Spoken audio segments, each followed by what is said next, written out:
L'étonnante défense de Mazda pour la faible autonomie de son MX-30. Alors qu'est-ce qu'ils ont dit eux?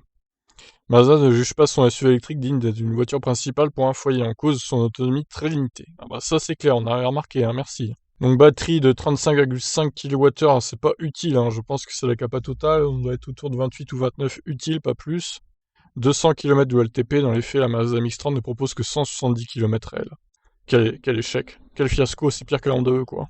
Sur un parcours autoroutier, la distance parcourue entre deux charges tombe à un peu plus de 100 km. Ce choix de batterie et les conséquences sur l'autonomie ont provoqué de nombreuses critiques envers Mazda, d'autant que le prix de départ est de 34 650 €.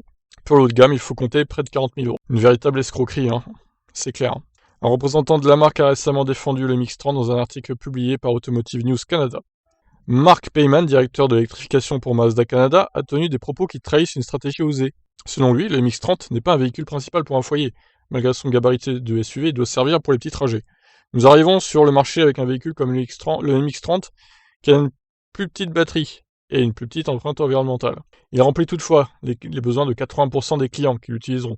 Nous avons trouvé via des recherches que la plupart de ces individus auront des voitures additionnelles dans leur foyer pour les longs trajets. Oui, alors d'accord, mais si je veux une deuxième voiture, on va dire électrique et garder une thermique par exemple en voiture principale, j'achète pas une MX-30 en fait.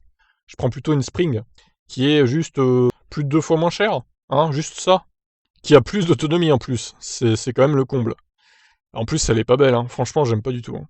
Bon, eh ben voilà, Mazda, c'est de la merde. C'est devenu de la merde, hein. C'était pas de la merde, mais c'est devenu de la merde. Mazda qui se contente maintenant de rebadger aussi des voitures Toyota pour ses thermiques, donc Mazda en fin de vie finalement. Je pense qu'on peut résumer ça comme ça. Voilà le Mazda bashing du jour. Allez, je vous laisse réagir. Qu'est-ce que vous en pensez, vous? Ciao.